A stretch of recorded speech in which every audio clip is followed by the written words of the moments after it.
Yorùbá ọmọ kóòtù òjíire ẹ jẹ́ ká kíra wa kú oríire fúnra ara wọn ni wọ́n mọ̀ fúnra wọn lóògùn jẹ fúnra ara wọn ni wọ́n mọ̀ tó àṣírí ara wọn síta ẹ jẹ́ ká kíra kú oríire ọmọ kóòtù òjíire àwọn ọmọ Yorùbá ẹ jẹ́ ká kíra kú oríire iṣẹ́ àní fúnra wọn náà fúnra lóògùn jẹ ẹ jẹ́ ká kọ́ gbé gbòòsà méje fún bàbá gbòòsà gbòòsà gbòòsà gbòòsà gbòòsà gbòòsà gbòòsà gbòòsà ìgbòòsà ẹ jẹ́ ká gbé gbòòsà méje fún bàbá wa emeritus owó bá ń jà kí tó yè gbòòsà gbòòsà gbòòsà gbòòsà gbòòsà gbòòsà gbòòsà gbòòsà long life bàbá Akíntóyè long life bàbá Akíntóyè àwọn ọmọ Yorùbá fún ara wọn ni wọ́n mọ̀ fún ara wọn léwọ jẹsẹ aláwa sọ fún yín wípé fún àwọn náà ni wọ́n mọ̀ expose àwọn títa fún àwọn náà ni wọ́n mọ̀ tó àṣírí àwọn títa mo ní information méjì tí mo fẹ́ pè fún wa ẹ̀yìn wa tẹ̀wọ̀n wà tẹ̀gbọ́ wa mo ní information tó jẹ́ new méjì tí mo fẹ́ kí a gbọ́ ní National Assembly ní information ti wá kẹ́ wá gbọ́ nǹkan tí wọ́n sọ ń bẹ́ẹ̀ ọmọ Yorùbá kẹ́ wá gbọ́ nǹkan tí wọ́n sọ ń bẹ́ẹ̀ ìjà ti bẹ̀rẹ̀ ní National Assembly ìjà ti bẹ̀rẹ̀ ní House of Representatives méjèèjì ni ẹ wá gbọ́ nǹkan tí wọ́n sọ ọmọ kóòtù òjíire ẹ̀rì ilé nǹkan kẹ́ wá gbọ́ gẹ́gẹ́ bẹ́ẹ̀ ti mọ̀ wá kẹ́ ti mọ̀ èmi gẹ́gẹ́ bẹ́ẹ̀ ti mọ̀ èmi o èmi kì í lè rà kí ò bá nọ́mọ nínú èmi ò ti lè mú fake information wá fún yín information bá jẹ́ new tó bá nǹkan tá à ń ṣe tó bá bá mu òun náà láàmúwé ti gbọ́ yín olólùfẹ́ wa òun láàmúwé ti gbọ́ yín ẹ̀yin tẹ́ ẹ nífẹ̀ẹ́ lẹ kóòtù òjíire tẹ́ ẹ fẹ́ kí lẹ kóòtù òjíire tó gba ìtúsílẹ̀ àwa kì í rí àti ọmọ nínú ẹ abẹ yín ni àwọ̀ yín ni ẹ bá wa pín ètò yìí kó lọ dáadáa ẹ bá wa bó kó lọ fáà ẹ bá wa bó kó lọ fáà kó lọ kà àwọn èèyàn wa láà kó tó wá gbọ́ tuntun kó tó wá gbọ́ àṣírí kó tó wá gbọ́ fún àwọn ni wọ́n fún àwọn lóògùn jẹsẹ̀ àní fún àwọn náà ni wọ́n fọ àwọn tó àṣírí ara wọn síta táwa bá ti rí nǹkan tí ò bá dáa ìwà burúkú tó bá ń hù àwa àmọ́ wá àmọ́ jáde láti ọmọ fi rìn yẹn wá láì jẹ́ kẹ́ mọ̀ yìí pé ṣe orí ti ń ta wọ́n ní House of Assembly orí ti ń fọ́ wọn ní House of Representatives wọ́n ti fẹ́ra wọn ti ń tó àṣírí wọn síta pẹ̀lú ìwà burúkú tí wọ́n hù lé wa lórí pẹ̀lú ìwà bàjẹ́ tí wọ́n hù lé wa lórí ẹ̀yẹn wa ẹ fẹ́ wa balẹ̀ kẹ́ẹ̀dì lé nǹkan tí n tó pè information méjì náà fún yín mo fẹ́ káàkọ́ gbọ́ ọ̀rọ̀ tí ọmọ ọkọ Yorùbá yìí sọ náà ọmọ ọkọ Yorùbá ẹni tẹ́gbẹ́ kò fi ọ méjèèjì dúró lé bàbá ẹ̀ ó kò torí ẹ̀sìn ibò ò ní jà fún lè bàbá tòun mo fẹ́ káàkọ́ gbọ́ ọ̀rọ̀ tó sọ ọ̀rọ̀ máa kí n tó sọ kí n tó wá play information méjì mo ní mo bí fún wa kí n tó wá play fún wa ẹ máa bá wa ká lọ. Gbogbo àwọn ìjà tó ń lọ lọ́tún lọ́sì. All the strife happening left and right. Lórí àwọn ọba ilẹ̀ Yorùbá. Over the kings in Yoruba land. Èmi ló lórí. I'm the leader. Èmi ló lórí. I am the number one. Ẹ má mà sùn gbàgbé. Please don't sleep and forget yourself. Ẹ ń jà. You are fighting. Wọ́n ti ń fọgbọ́n pa ilẹ̀ yín díẹ̀ They are díẹ̀. infiltrating your land and they are taking over your land. Ẹ ń jà. You are fighting. Àwọn wọ̀nyí sì ń wọnú ìlú yín láti máa ṣe yín ní ṣùtá. And the enemies are encroaching on you. They are creeping up on you and you are not even aware yet. Ẹ má mà sùn lọ. Don't sleep, O you king. Ẹ rántí àwọn ọba méjì kan tí wọ́n pa ní Ondo State. Remember two kings that were murdered in Ondo State. Nítorí pé wọn ò dira ní o. And it was because they were not armed, they were not prepared. Àwa ò tẹ̀lé àgbà nílẹ̀ Yorùbá o. And we don't follow age in Yoruba land. Ọ̀sẹ̀ kọ́kọ́ tẹ̀lé ni pé ká gba ilẹ̀ wa. The first thing we follow is to take over our land. Kó bọ́ sí wa lọ́wọ́. Should have our love, we should be in control. That before we know our direction. Let me tell us something. Anybody that arms themselves and they are prepared to take over Yoruba land, if it is a king from any village that are prepared themselves, and we are able to take our land for ourselves, and they will not allow those people to take us as slaves, that is who I would follow. Because you kings, you know your respective positions. And we have been in this one for over 60 years. We've been hearing Oni Orisha. And we've been listening. The second in command. So that is the explanation. The two of you are even learned. You are powerful. You are wealthy men and influential. We don't fight. Now this is not the time to fight. We should find ways to take over our land. I wouldn't have said this because I'm not a prophet that just talk. But because I have seen it, before the feud between Alaafin and Oni started, I saw a red cow, and I saw the head of a camel, and I saw debino fruit. They put the head of the camel on the cow, and they put that debino inside.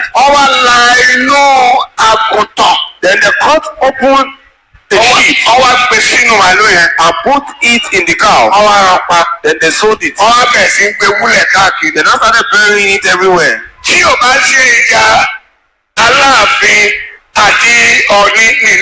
If it is not for the vendetta between Alaafin and the Christians, start praying. You Muslims, Yoruba, start praying. It's not about religion. It is for them not to trip over us suddenly. You are saying you're a pastor, you cannot fight. Won't you fight? Go to Kaduna. Look at how they are hurting Christians. Do you remember the war that happened in Hall? The way they enter the church and kill people. Not only Christians, they are killing. They can kill anyone. They just want to take over our land. So all the kings in Yoruba land, please don't fight yourself. Don't let things happen in a bad way that you might not even want to address. So I pray. Amen. Allah will not be taken from us. Will not be taken from us. They want us to fight within ourselves. So they can infiltrate us. Amen. Jehovah. You shall be well with everyone. Ọmọ Yorùbá jẹ́ ẹ gbọ́ ẹ̀fún àti èdì kò ní dìwà. Ẹ̀fún àti èdì ò ní dìwà, àwọn ọ̀tá wa ni ó dì. Ó ti ń dì wọ́n ní National Assembly, wọ́n ti ń tú àṣírí ara wọn síta. Mo lérò pé ẹ farabalẹ̀ gbọ́ ohun tí mo play fún wa yìí. Tó o bá jẹ́ pásítọ̀, tó o jọmọ ọkọ Yorùbá, lọ dira. Àjọ jàjà yìí ni. Tó o bá jẹ́ àfáà, tó o jọmọ ọkọ Yorùbá, lọ dira. Ẹ má jẹ́ kí àwọn atọ̀húnrìnwá kankan wá gbalé bàbá wa lọ́wọ́ wa. Tí o bá fẹ́ kí wọ́n gbalé bàbá ẹ̀ lọ́wọ́ ẹ, lọ dira. Kó o dó wámúwámú lásìkò náà bá tó. Ẹ̀yin bàbá wa mọ́nímọ́ní, ẹ̀yin bàbá wa mọ̀yànmọ́yàn, àbẹ́yìn ìyá wa mọ̀yànmọ́yàn sì ni. Ẹ lọ dira, ẹ dira fáwọn ọmọ wa náà kí wọ́n lọ jẹ ewédú àtẹ̀fọ́. Àdìgbò tá a wà yìí, àdìgbò láti jà fún orílẹ̀-èdè wa la wà yìí. Kò ṣeé dúró wò, kò ṣeé dúró wò. Yorùbá nìkan la fẹ́, àfẹ́ Nàìjíríà mọ́. Nàìjíríà ti sú wa totally. Mo lè pe ẹgbọ́ tí ọmọ ọkọ Yorùbá yìí sọ. Adarí ìjọ ni o, kò tí ẹ̀ lérò pé adarí ìjọ lòun. Ẹgbọ́ ọ̀tọ̀ lẹ́nu, tó dún ọ lọ́sọ lẹ́nu. Tó bá jẹ́ àwọn kan ni wọ́n ní sọ̀kan tó sọ yìí.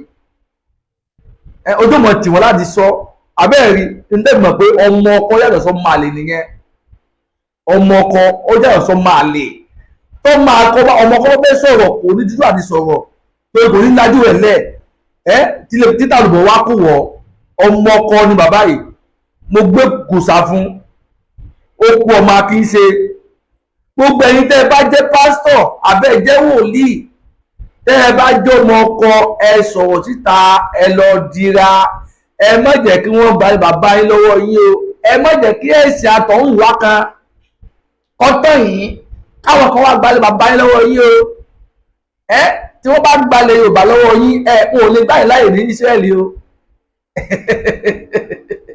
wọn ò ní gbáyìn láàyè ní Ísírẹ́lì pé wọn ò mọ̀ yá yín rí ẹ̀sìn làwọn òbí kan yín lẹ́nu tó mọ̀ yá wọn ẹ̀ sọmọ Yorùbá wọ́n sọmọ Yorùbá ẹ̀ gángan lọmọ Yorùbá tó èdè Yorùbá lẹ́sẹ̀ lẹ́nu ẹ̀ sọ èdè jù lẹ́nu ẹ̀ tètè wake up kéjú yín ọ̀la ẹ̀ mọ̀ torí ẹ̀sìn ẹ̀ mọ̀ torí ẹ̀sìn kó fi ẹ̀sìn gbé wọ́n ọ̀ṣọ́pọlọ yín ẹ̀ wá jẹ́ kí wọ́n gbalẹ̀ bàbá yín lọ́wọ́ yín torí nǹkan táwọn lọ nǹkan táwọn wájú wa yìí ogun ni ogun Fúlàní ni o gbogbo àṣìláṣì ọjà kò yọ nìkan lẹ̀ o kò yọ nìkan kan lẹ̀ ọmọ Yorùbá kò yọ anybody kalẹ̀ tó bá jẹ́ àfáà ni ọ́ tó jẹ́ ṣèyíkì ni ọ́ tó ọjọ́ ọmọ ọkọ Yorùbá tó fẹ́ kí wọ́n gbalẹ̀ bàbá ẹ̀ lọ́wọ́ ẹ̀ jáde kó dira kó tó wá lásìkò bá tó kó tó wá àsìkò táwọn wà kò dé tó wò ni o àwa ọ̀tún ní park down Yorùbá nìsan làwọn fẹ́ òyìnbó dẹ̀ bá a sọ ẹ̀yin tí wọ́n ní tàn jẹ ẹ̀yin tí wọ́n ń tàn tí wọ́n fi 1,500 2,000 àpẹẹrẹsì tó fi tàn jẹ ẹjí lójú yín àti fún 1,000 wọn ò fẹ́ràn yín wọ́n ra ọjọ́ ọ̀la àwọn ọmọ yín ni tẹ́bà mọ̀ àwọn tí wọ́n fi 500 naira yìí wọn ò fẹ́ràn yín dénúdénú wọ́n ra ọjọ́ ọ̀la àwọn ọmọ yín lọ́wọ́ yín ni tó wọ́n fún ìgbàgbọ́ nífẹ̀ẹ́ sí náà nìyẹn àmọ́ yóò bá wà yìí tẹ́ bá kọ́ bẹ́ẹ̀ fẹ́ wọn ò lè mú yín sí i fẹ́ wọn fẹ́ rẹ̀ ìṣàkóso kan wọn fẹ́ 1,000 fẹ́ 500 naira tẹ́ bá kọ̀ sí wọn lọ́wọ́ rí wọn ò jámọ̀ kan mọ́ nìyẹn tó gbó ti rí ìtànjẹ lérò gbogbo àwọn jámọ̀ kankan support Yorùbá nation support self determination mẹ́gà ní bọ́ọ̀lù náà ẹ jẹ́ ká jáde tán ká fi yé wọn pèsè àsìkò Yorùbá ti tó ilé ti tó lọ kí ni mo bọ́wọ̀ mi lọ ẹgbẹ́ yìí kọ́ play ẹyọ kan nínú ìfọ́ méjì tí mo ní mo mú wá fún yín ẹ̀mí ò bọ́yá mo wá fún yín lófègè ni eléyìí mú fègè wá o ẹ̀rọ bẹ́ẹ̀ ni mọ̀ mí èmi kì í àti ọ̀nà bàánú ọmọ nínú ẹ̀yìn kọ́ play ẹ̀kan fún yín kẹ́ẹ̀mí dára yín gbọ́ ṣe ti gbọ́ ẹ máa bá wa ká lọ ẹ bá wa pín ètò kó lọ dáadáa ẹ bá wa pín ẹ bá wa bó ẹ bá wa bó kọlọfà káwọn èèyàn kó tó wá gbọ́ tuntun kó tó wá gbọ́ pé fúnra wọn ni wọ́n fúnra wọn léèwọ̀ jẹ fúnra wọn ni wọ́n mọ̀ tó àṣírí ara wọn síta ṣe ti gbọ́ ẹ máa bá wa ká lọ. Amendments or observations or comments? I start with Honorable Gade. I'm from Plateau State. Mr. Speaker, you will only understand the heaviness of the content of this motion if we are privileged to see the picture of what Boko Haram did to Giwa barracks and other attacks within military formations in Borno State. Mr. Speaker, the pictures I saw, I'm scared. I am scared whether the safety of the Nigerian civilians within the Nigerian territorial land can be guaranteed. Mr. Speaker, we budgeted for money, arms and ammunition, tanks numbering more than 40, including other platforms that belongs to the Nigerian that is aimed at safeguarding our trillions of naira by Boko Haram. How can we guarantee the safety of the Nigerian people in the circumstance that the platform that are meant to protect these people have been taken away by the enemies of the people? Mr. Speaker, we have been doing our best under your leadership.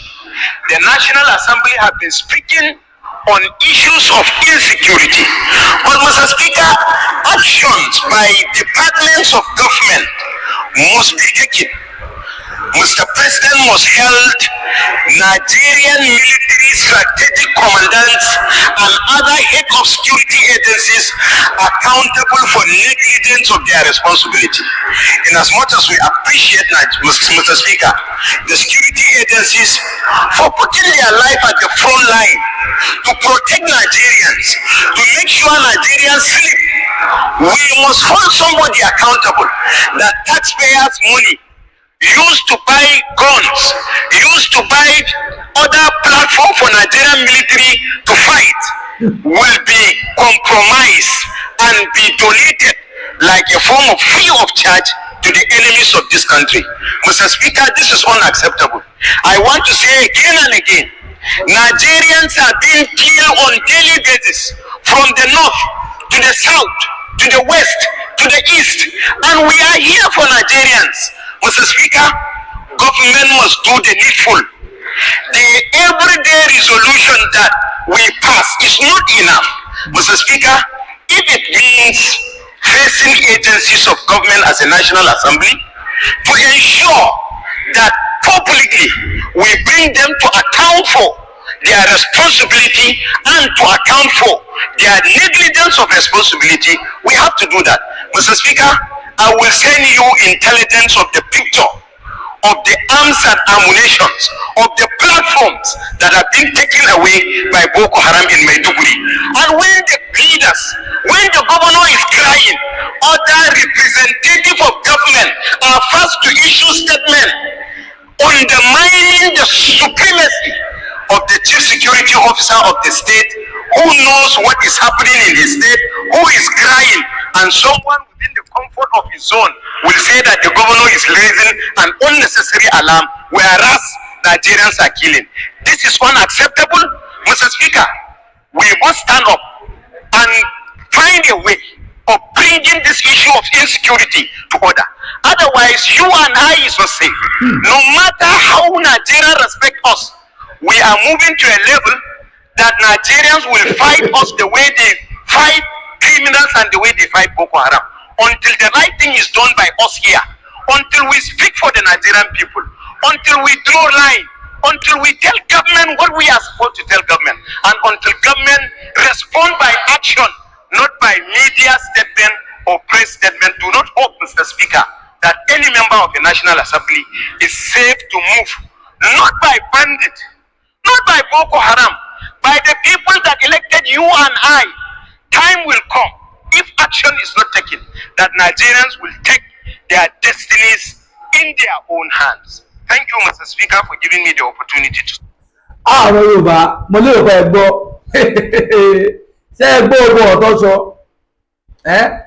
ṣé ẹ gbọ́ ogun ọ̀tọ̀ sọ ọmọ Yorùbá ṣé ọ̀tọ̀ sọ yìí ṣé ó yàtọ̀ tí èyí táwọn náà ti ń sọ fún látẹ̀yìnwá ṣó yàtọ̀ àwọn náà rí wọ́n mọ̀ pé Nàìjíríà ò rọgbọ mọ́ àwọn náà mọ̀ ṣe pé wọ́n ti fún wọn ní bára wọn jà sẹ́yìn ẹ̀yìn náà yìí sì bó ní bára wọn jà àwọn náà ojú wọn ò fọ́ tí wọn ò di àwọn náà mọ̀ àwọn á sọ pé èèyàn wa wípé ṣé àwọn pípù yìí wọ́n mọ̀ nǹkan tó ń lọ wọ́n kàn ń pe ọ̀rọ̀ lásán ni wọ́n ń parọ́ fún yín ni ẹ má jẹ́ kí wọ́n parọ́ fún yín mọ́ ẹ̀ẹ́dẹ̀jì lójú ogun yín Nàìjíríà ò lè work gbogbo tí wọ́n ń sọ yìí àwáwí lásán ni Nàìjíríà ò lè work àwa ni káyọ̀dẹ̀jì lójú ogun wa ká kù Nàìjíríà kó tó pẹ́ jù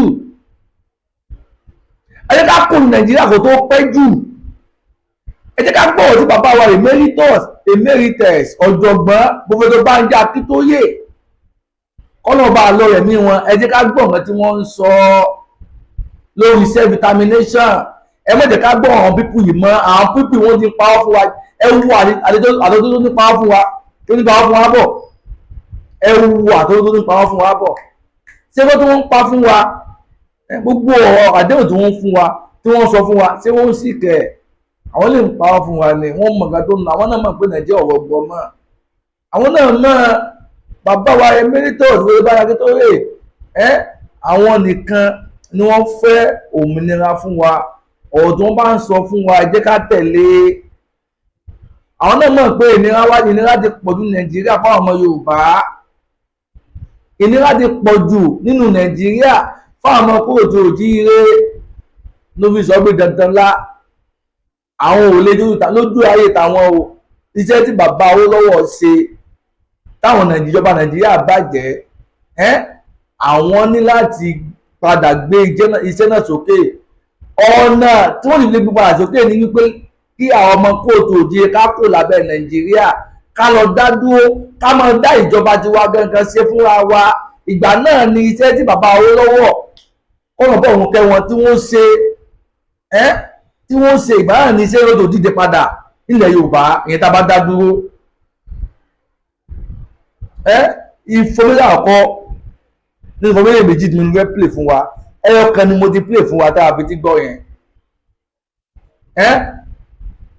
Ẹyọ kan ni mo ti play fún wa nú ẹ̀ tí a fi ti gbọ́. Ọmọ Yorùbá ọmọ kóòtù òjíire ọjọ́ la fẹ́ ṣe gbélé ìdá, ọjọ́ la fẹ́ bọ́nu gbogbo eléyìí. Ẹ jẹ́ ká dìde ká fìmọ̀ ṣọ̀kan láàrin ara wa. Ẹ jẹ́ ká dìde ká fìmọ̀ ṣọ̀kan láàrin ara wa. Ọ̀nà kan tó tá a fi lè gbégbé àlàáfíà tá a lè gbégbé ìrọ̀rùn ni wípé ká jà fún Yorùbá nation, ká jà fún self determination. Ẹ jẹ́ kí n play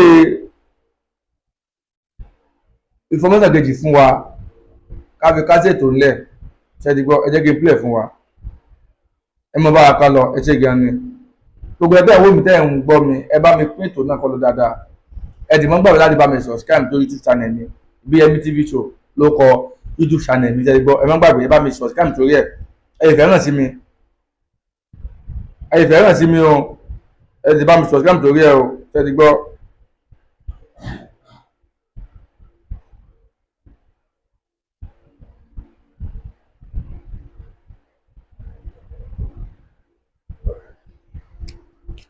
Because Boko Haram is using armed drones.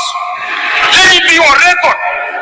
They are using armed drones, weaponized drones, which Nigerian army is not using.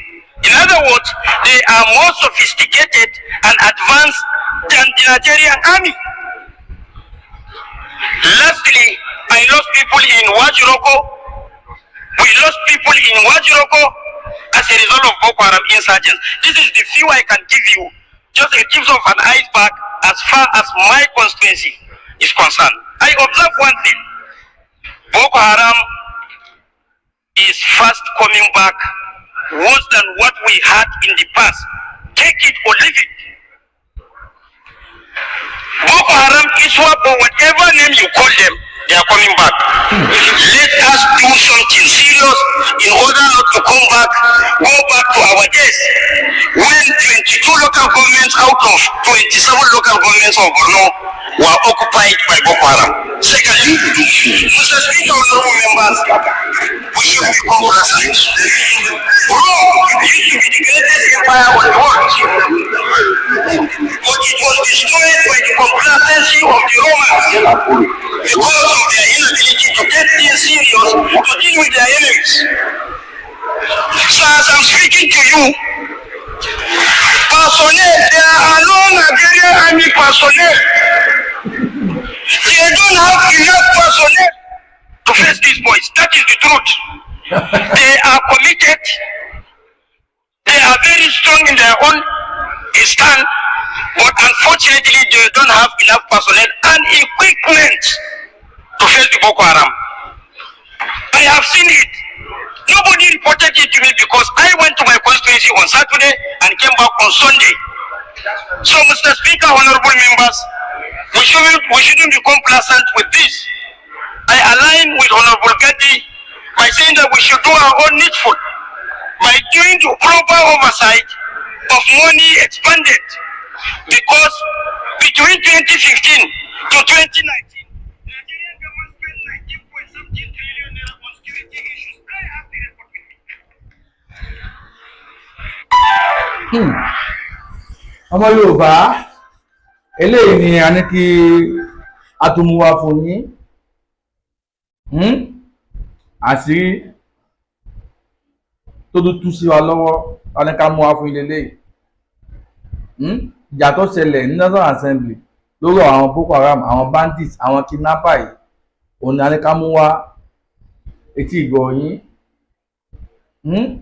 àwọn ọmọ sọ fún yín pé ṣe fúnra wọn náà ni wọ́n mọ̀ tó àṣírí wọn síta táà bá ti ṣe tí wọ́n rí báyìí ni àwọn alálẹ̀ náà mọ̀ expose ìwà bàjẹ́ wà burúkú tí wọ́n wù tọ́wọ́ pé àwọn náà rí nǹkan tó ń lọ bọ́ wọn fẹ́ sọ̀rọ̀ wọ́n sì mọ̀ wọ́n ṣẹ̀ bẹ̀rẹ̀ ni wọ́n padà fọ́ nǹkan mọ́ra lórí ní National Assembly bẹ́ẹ̀ yẹn tí wọ́n fọ́ nǹkan mọ́ra lórí wọ́n para wọn lórí àìmọ́lẹ̀ ètò tọ́wọ̀ yìí náà ni tó àwọn náà rí bọ́ wọn fẹ́ sọ a máa dúpẹ́ wọ́n padà tó àṣírí ara wọn síta ní ìsìn òun ni mo mú wá fún yín ṣẹ́ni gbọ́ mo kí ẹ̀yin olólùfẹ́ mi tẹ́ ẹ̀ wò mí tẹ́ ẹ̀ ń gbé mi látàárọ̀ mo kí yín o ẹ ṣé gan ni ẹ kú àdótì ẹ kú ìfẹ́ ojú tẹ̀ fi gbọ́ mi ojú náà ní fọ́ o bẹ́ẹ̀ ni etí tẹ̀ fi ń gbọ́ mi etí náà ní di o ọwọ́ tí ẹ̀ fi máa mi pín ètò yìí tẹ́ ẹ̀ bá mi sọ̀tì káàmì tó YouTube channel ni ẹni fọwọ́ náà gbọ́mọ sí o láti Èdùmàrè ìbí tẹ́ ẹ̀ tí wọ́n á ń rówó tẹ́ ẹ̀ fi ń ra dátà tẹ́ ẹ̀ fi ń wo prógámù àwa tá à ń jà fómìnira Yorùbá àwa tá à ń jà fómìnira ọmọ kóòtù òjíire